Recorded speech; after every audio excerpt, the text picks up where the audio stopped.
पुरोनन जी, क्या ये दिक्कत विपक्षी नेताओं की, विपक्षी दलों की भी है?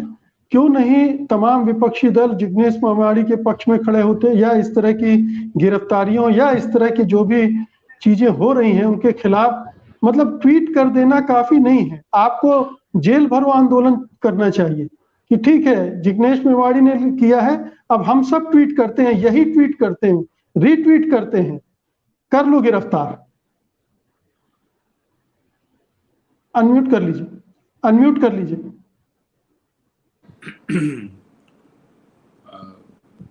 ये मसला इसका नहीं है, जैसा हम लोग बराबर कहते हैं कि हम भी यही हैं या हम भी वही करेंगे।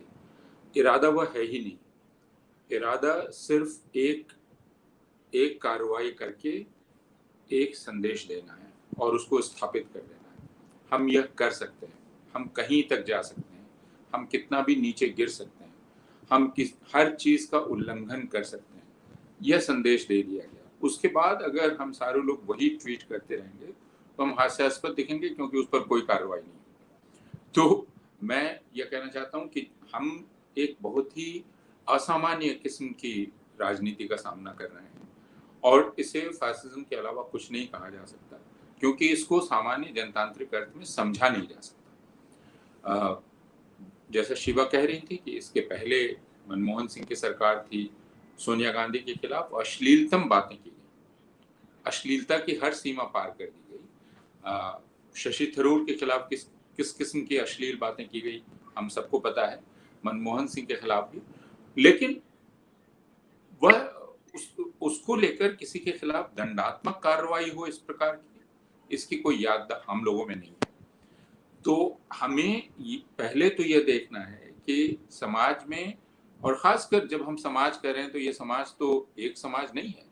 यह तो जाहिर हो, हम जब राकेश जी जब कह रहे थे कि समाज पर आएगा, तो ये जानना चाहिए कि ये सबसे पहले मुसलमान समाज को सबसे ज्यादा नुकसान पहुंचाया जाएगा, और मुसलमान समाज से बाकी समाज अपना लगाव महसूस करेगा कि नहीं, यह भी एक प्रश्न है। तो हम इंतजार करेंगे कि समाज के साथ कुछ हो, लेकिन एक बड़ा समाज है जो निश्चिंत रहेगा कि उसके साथ कुछ नहीं होगा, और उसके साथ कुछ नहीं होगा, यह मैं कह रहा हूं। हमारे आपके नाम के लोगों के साथ कुछ नहीं होगा। अगर आप में से कुछ लोगों को नमूना बनाने की कोशिश की जाएगी तो अवश्य होगा, लेकिन एक बड़ा समाज है जो निश्चिंत है। देखिए, अगर आप हम फासिज्म की अगर बात करें, जर्मनी को ही ले लीजिए। जर्मनी में क्या सारा समाज प्रताड़ित था? नहीं था।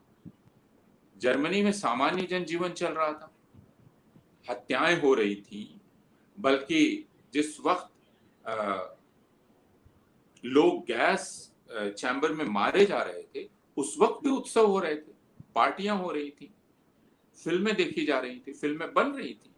तो सामान्य हम अगर इसका इंतजार करेंगे कि एक समय ऐसा आएगा कि सामान्य जनजीवन असंभव हो जाएगा, तो वो कभी नहीं होता है, वो होगा नहीं। और इसीलिए फासिज्म कायम हो जाता है, और इसीलिए उसको पहले रोकना पड़ता है। जैसे अभी फ्रांस के लिए अगर अपील की जा रही है बाहर से कि भाई मैक्रोन को ही जिता दो, क्योंकि लेपेन का आने का खतरा है, इसको समझो।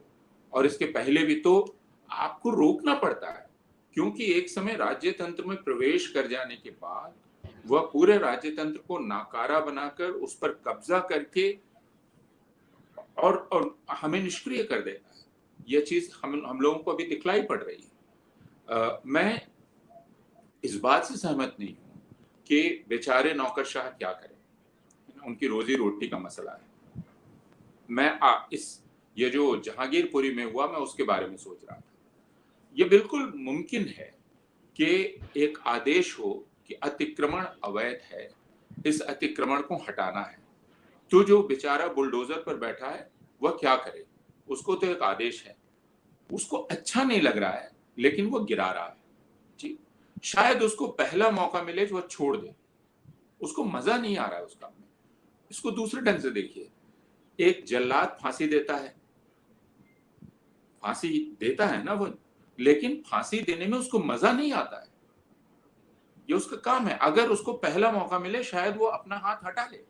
उसको आखिरी मिनट में अगर एक आदेश आ जाए कि ये फांसी नहीं देनी है, तो वो तख्ता नहीं नीचे से गिराएगा। तो लेकिन यहां क्या हो रहा है? यहाँ जो जल्लाद है उसको फांसी देने में मजा आ रहा है। अगर यह आदेश पहुंच गया कि फांसी नहीं दोगे, तो वो कहेगा उधर रखो, मैं अभी तख्ता हटाने वाला हूं इसके पैर के नीचे से। तो ये दो चीजें हैं जो हो रही हैं। अभी जो नौकरशाह है, जो पुलिस है, जो बाकी प्रशासक हैं, उनको मजा आ रहा है मुसलमानों को प्रताड़ित करने में, बाकी लोगों को प्रताड़ित करने में। यह बहुत ही खतरनाक बात है भारत के लिए। इस बात को समझने की जरूरत है। मैं दलित राजनीति और बाकी राजनीति के बारे में नहीं समझता। वैसे भी जिग्नेश मेवाड़ी को दलित राजनीति का अंग कभी माना नहीं गया। दलित राजनीति जिग्नेश मेवाड़ी को अपनाया नहीं। वो कुछ अलग किस्म के एक नेता हैं और उनकी राष्ट्रीय अपील है। लेकिन यह जो किया गया है, इसमें कोई केंद्रीय योजना होगी मैं ये नहीं मानता हूं। लेकिन यह करके यह साबित कर दिया गया है कि इस देश में अब कुछ भी हो सकता है। कहीं भी बुलडोजर चल सकते हैं, सर्वोच्च न्यायालय के फैसले को स्थगित कर दिया जा सकता है और उस बीच दमन चलाया जा सकता है। यह बात सर्वोच्च न्यायालय को भी बताई जा रही है, यह बात जनता को भी बताई जा रही है, यह बात जाहिर तो पहले तो मुसलमानों को मालूम हो ही चुकी है यह बात। लेकिन अब हम सब लोगों के लिए सोचने की जरूरत है। और आपने जो पहला प्रश्न किया, मैं वहां लौट आता हूं, विपक्षी दलों का।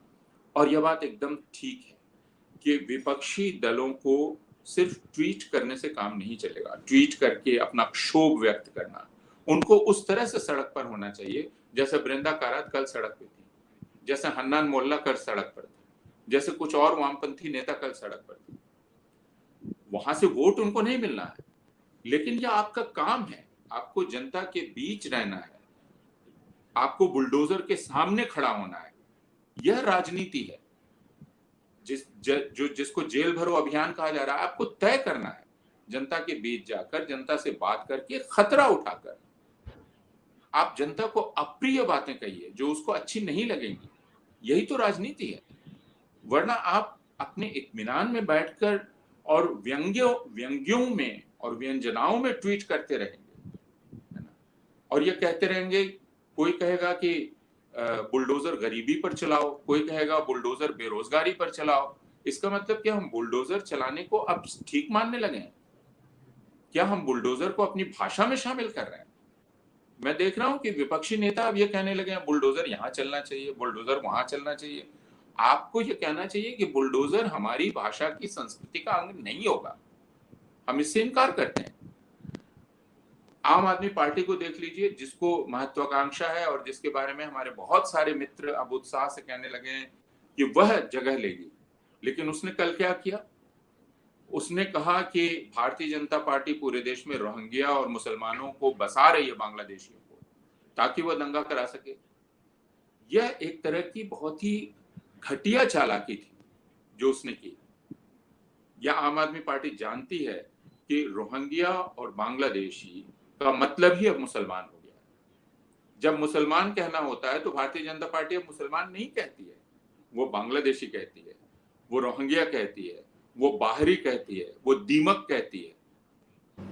अगर आप इन शब्दों का इस्तेमाल कर रहे हैं तो मैं ये मानता हूं कि आप एक बहुत ही घटिया किस्म की चालाकी कर रहे हैं जो छिपती भी नहीं। तो जो विपक्ष है, उस विपक्ष को अपनी कायरता से, अपनी निष्क्रियता से और उसकी जो नैतिक भीरुता है, उस भीरुता से निकलने की आवश्यकता है। साफ साफ लोगों से बात कीजिए, लोगों के पास जाइए, बताइए क्या हो रहा है, उनके साथ रहिए।